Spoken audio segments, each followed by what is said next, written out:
Cher public, nous vous invitons à prendre place confortablement et à fermer la sonnerie de votre téléphone cellulaire. En cas d'incident, veuillez repérer les sorties de secours les plus près de vous. Bon divertissement. 1, 2, 1, 2. OK, c'est bon, on peut y aller. Sophie Durocher. Elle met en scène les arts, la culture et la société. Une représentation pas comme les autres. Sophie Durocher. Bonjour tout le monde, j'espère que vous allez bien. Ben oui, Benoît, on va le dire. Benoît a renversé un petit verre d'eau avant qu'on commence. Mais c'est la preuve qu'on fait de la télévision en direct, donc il y a peut-être un de mes collègues qui va venir me porter un petit chiffon pour que je puisse essuyer tout ça. Que voulez-vous? On fait de la radio en direct, on fait pas une chirurgie à cœur ouvert.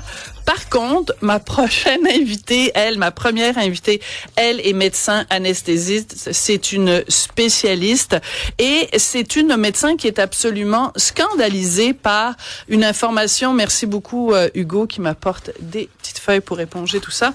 Et donc, elle est absolument scandalisée de l'information qui est sortie la semaine dernière. Vous avez peut-être vu ça, j'en ai partagé une partie sur mes réseaux sociaux. Donc, c'est un organisme qui s'appelle Doctors Against Racism and Anti-Semitism. Donc, l'acronyme, c'est DARA, un organisme qui est basé à Toronto, qui a fait des captures d'écran d'un groupe de discussion entre futurs médecins, donc des gens qui sont dans la filière santé au cégep et qui veulent postuler pour devenir étudiants dans les facultés de médecine au Québec. Donc, ils se parlent entre eux. Il y a 1400 membres sur ce groupe Discord et les étudiants tiennent des propos racistes envers les Noirs, envers les Juifs, des propos misogynes, des propos de mauvais goût. Donc, il faut dénoncer ces propos-là. Et dans quelques instants, je vais vous montrer quelques captures d'écran. Mais donc, cette femme médecin à qui j'avais envie de parler s'appelle Dr. Karine Toledano. Bonjour, Dr. Toledano. Bonjour, Sophie. Alors, vous, en tant que femme et en tant que médecin, quand vous avez pour la première fois vu ces captures d'écran où des étudiants en médecine disent que les femmes n'ont pas de place en médecine, que les Juifs tiennent des propos sur les Juifs, sur les Noirs, en utilisant le mot en haine, comment vous avez réagi, Karine? En fait, je suis bouleversée. Je suis en choc encore jusqu'à maintenant. Si on pense à la médecine, notre serment d'Hippocrate est qu'on traite tout le monde, peu importe leur religion, leur ethnicité, leur opinion. Et ça va à l'encontre de tous ces principes. Mais en fait, ça va contre les principes de notre société québécoise. Ça n'a pas de place au Canada, ça n'a pas de place au Québec. Je comprends pas comment on est arrivé ici. Je veux juste corriger. Il y en a parmi eux qui sont déjà des étudiants en médecine. D'accord, pardon. C'est important de le mentionner. Donc, 1400 personnes qui sont soit au cégep en sciences de la santé, soit qui sont déjà en faculté de médecine. Et tous ces gens-là échangent de l'information sur un groupe Discord. Je vais vous lire et pendant ce temps-là, mon collègue Jean-Philippe Leroux va vous montrer au fur et à mesure différentes captures d'écran. C'est pas inventé, hein, c'est vraiment documenté. Certains des propos qui ont été tenus sur ce groupe de discussion. Alors, on dit, par exemple, pensez-y, le vocabulaire c'est pas du très bon français, hein, je vous le lis comme c'est écrit. Pensez-y, le downfall de la société a commencé avec l'accès des femmes au travail et au droit de vote. Bravo champion, des futurs médecins. Je comprends pas les femmes qui prennent la place des hommes en médecine. De toute façon, la majorité des femmes deviennent des housewives. Il y a une caricature antisémite où on voit vraiment la caricature du juif avec un gros nez crochu. Et c'est écrit, et là je m'excuse, je vais être obligée d'utiliser le mot en haine. C'est écrit, c'est juste des nègres. C'est écrit ça. Ensuite, on dit, imagine une femme sous antidépresseur qui fait ta chirurgie. Elle va vomir en plein milieu de la chirurgie parce que c'est trop stressant. Elle a besoin d'un mental health break. C'est épouvantable de dire des choses comme ça. C'est contre toutes nos valeurs québécoises. On est des pionniers, nos femmes sont des pionnières en médecine. Irma Levasseur, la première médecin québécoise, elle a fondé l'hôpital Sainte-Justine. On est tous au courant de cet hôpital. est-ce qu'on est en train de retourner 100 ans en arrière? Ça fait pas partie de nos valeurs. Il y a aucune place pour ça. Oui. Okay. Alors, ce qui est inquiétant, c'est que quand on regarde ça, quand on voit les propos qui sont tenus sur ce groupe de discussion, on comprend que ces gens-là se sentent entre eux, donc ils se sentent permis de dire ces choses-là. Et ce qu'on remarque aussi, c'est qu'à aucun moment, il y a quelqu'un, comme un modérateur peut-être, qu'à aucun moment, il y a quelqu'un qui intervient en disant « Hey, les boys », vous êtes en train de parler des femmes de façon dérogatoire, de parler des Noirs de façon dérogatoire, vous êtes en train de parler des Juifs, calmez-vous, ou quelqu'un qui exclurait ces personnes-là du groupe. C'est ça qui est choquant aussi, Dr Toledano. En fait, je suis complètement d'accord. Il y a à peu près 20 personnes qui disent des choses complètement offensives et il y a un que je pense qu'il vaut la peine qu'on en parle. Il parle d'un scénario pendant une entrevue de médecine et le scénario, c'est il y a une fille qui s'appelle Anne Frank qui se cache chez ton voisin, dans le grenier du voisin. Et il y a un commandant du SS qui tape à la porte. Que fais-tu? Je lui dis de gazer le grenier le plus rapidement possible. Gazer les rats qui se trouvent au grenier. Merci. Et silence total. Et je me suis dit, est-ce que tout le monde est d'accord? Est-ce qu'ils sont indifférents et on sait où l'indifférence nous rend? Ou est-ce qu'ils sont intimidés? Et tout ça, ça nous fait peur de ce qui se passe dans nos jeunes. Et on va se rappeler que Pascal Derry, elle voulait faire une enquête, ou elle a commencé une enquête au Cégep Dawson. Et c'est les professeurs qui ont demandé sa résignation. Sa démission, oui. Sa démission. Oui. Et on sait que parmi ces étudiants, il y en a qui s'identifient comme être étudiants à Dawson. Est-ce que les professeurs sont complètement déconnectés? On sait que les étudiants là-bas, les étudiants juifs, se plaignent de se sentir intimidés, harcelés. Et notre ministre, qui veut faire la bonne chose, on lui demande de démissionner. Alors, ça va avec le silence. C'est ça. C'est important de mentionner. Donc, il y a vraiment 3 volets dans les commentaires horrible qu'il y a sur le groupe Discord. J'en fais 3 catégories. Donc, les commentaires extrêmement dérogatoires envers les femmes. Ça revient vraiment à plusieurs reprises. Les commentaires très, très, très dérogatoires sur les Noirs, c'est fréquent. Mais il y a aussi énormément donc de commentaires sur les Juifs. Je pense que je vais demander à Jean-Philippe, on a également une photo parce que cette histoire-là a été couverte entre autres par le Jérusalem Post, qui est un journal israélien, parce qu'ils avaient été sensibilisés, ils avaient été mis au courant. Alors ce qu'on voit, je vais le décrire pour tous les gens qui nous écrivent qui nous écoutent à la radio. C'est une capture d'écran. Donc c'est un étudiant qui a mis une photo, encore une fois, la caricature d'un Juif avec le nez crochu, je sais pas comment ça s'appelle, les cheveux comme ça qui font des boucles. Peyotes. Des peyotes, merci. Donc les Juifs orthodoxes portent ça dans certains cas, et c'est un crayon qui est en train de dessiner ça, et sur le crayon c'est marqué Goy. Donc Goy, c'est comme ça que certaines personnes au sein de la communauté juive décrivent les gens qui ne sont pas juifs, mais il y a des bonhommes sourires en dessous.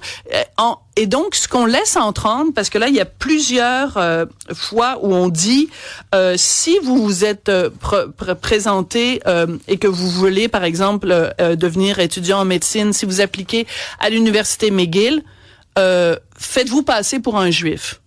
Ou un noir. Et si tu es un noir, tu as le double des points parce que tu es pauvre et tu es noir. Voilà. Je l'ai ici. Les noirs sont souvent pauvres, donc double bonus. Donc, on laisse entendre que la seule raison pour laquelle il y a des personnes noires dans les facultés de Meslin, c'est parce que il y a des programmes de discrimination positive envers eux. Sophie, il y a aussi des commentaires envers les LGBTQ, beaucoup de commentaires contre eux. Et il y a aussi mention que l'État islamique va prendre le contrôle du Québec. Oui, alors ça, je l'ai, c'est un autre truc ici. On parle à un moment donné, on glorifie la solution finale. Ensuite, on dit en effet que we're gonna. Attends, j'essaie de retrouver parce qu'il y en a tellement. Il y en a tellement. Il y a 1400 membres là, et je ne comprends pas que c'est pas eu plus de retentissement. Donc, il y a différentes organisations, par exemple l'association des médecins juifs contre l'antisémitisme qui a demandé qu'on fasse enquête. Comment se fait-il que ça ne crée pas plus de réactions que ça? Parce que la semaine dernière, différents organismes ont fait diffuser donc des captures d'écran et c'est un petit peu lettre morte quand même. Mais ça va avec le silence de ce qu'on voit. On voit dans nos rues de la haine qui prend le contrôle. Et il y a du silence total. Et le silence de la média, le silence de nos agences gouvernementales, le silence des directeurs d'école. Et je pense que c'est le temps, c'est une opportunité pour nous tous de se réveiller, de se dire, nous sommes la dernière ligne de défense. Si on veut préserver notre culture québécoise, notre idéologie, les choses qui sont le plus importantes pour nous, l'égalité, la justice, l'opportunité, il faut qu'on arrête ce silence. Il faut que tous on fasse notre part. Ce qui est inquiétant quand on voit ça, c'est qu'il y en a certains qui viennent de commencer à l'université en médecine. Il y en a certains qui veulent devenir médecins. On se pose vraiment la question, s'ils croisent une femme médecin, alors qu'ils pensent que les femmes n'ont pas leur place en médecine, comment vont-ils se comporter avec des femmes? S'ils croisent des médecins identifiés comme juifs, comment vont-ils se comporter? S'ils croisent des médecins ou des infirmières noires, comment vont-ils se comporter? Parce que là, on a accès à leur âme, on a accès à le fond de leur pensée. Et ça, c'est extrêmement inquiétant pour nos hôpitaux et notre système de santé de demain. En fait, moi, je suis inquiète de tout ça, mais je suis encore plus inquiète pour nos patients. Nos patients sont les plus vulnérables. Notre système de santé, vous en parlez souvent. Oui. On est dans une situation, on est en péril, notre système de santé. La seule chose qui est préservée, c'est la relation entre le médecin et le patient. Et maintenant, en lisant ça, en écoutant ça, les patients noirs, les patients de Première Nation, les patients LGBTQ, les patients juifs, comment est-ce qu'ils peuvent se sentir en sécurité?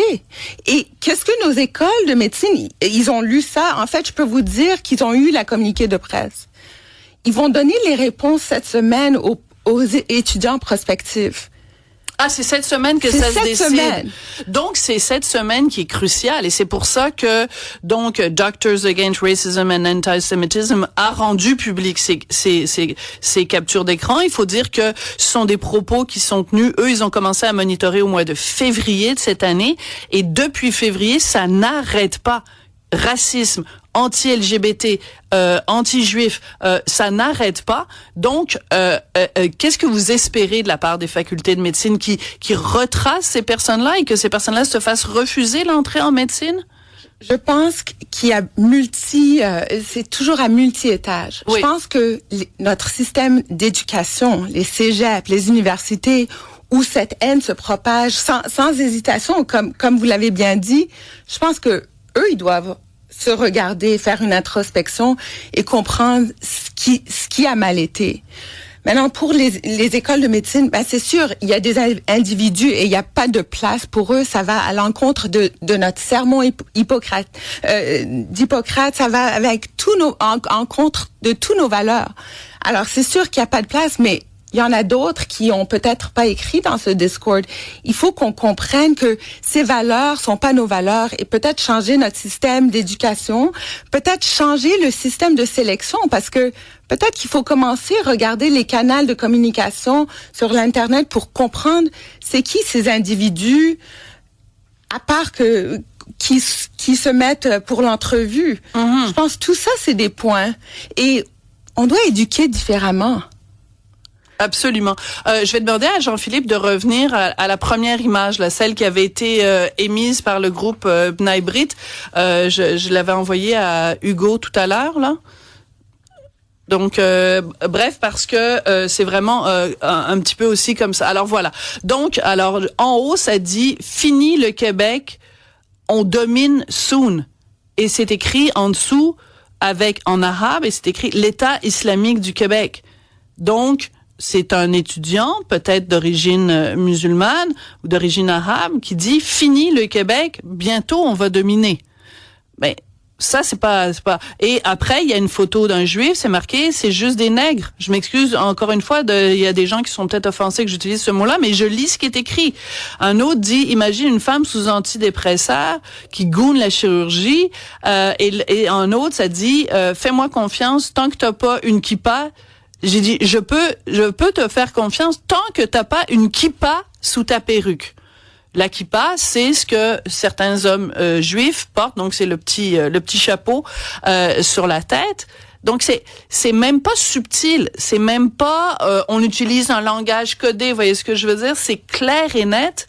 C'est absolument épouvantable. Moi, depuis que j'ai vu passer ces images la semaine dernière, je suis scandalisée, Dr Toledano. Moi aussi, pour nous comme société, pour nous comme médecins, mais surtout pour nos patients. Absolument. Donc, espérons que les facultés de médecine du Québec vont prendre vraiment connaissance, vont pas juste nous refaire une petite réponse générale, évasive, bien pensante, complaisante, et va vraiment prendre ce dossier-là au sérieux. Je veux juste saluer le travail de mon collègue de la Gazette, Aaron Derfel, qui lui aussi en a parlé la semaine dernière dans le journal La Gazette. Donc, je pense que ça concerne tout le monde de la société québécoise. Est-ce que c'est ça qu'on veut avoir dans nos facultés de médecine? Est-ce que c'est ce genre de comportement, ce genre de misogynie, ce genre de racisme et de sexisme et de discrimination envers les personnes de la communauté LGBT? Moi, je pense que la réponse, c'est non. Docteur Karine Toledano, je rappelle que vous êtes médecin anesthésiste. Merci beaucoup d'être venu prendre la parole aujourd'hui. Merci. Merci.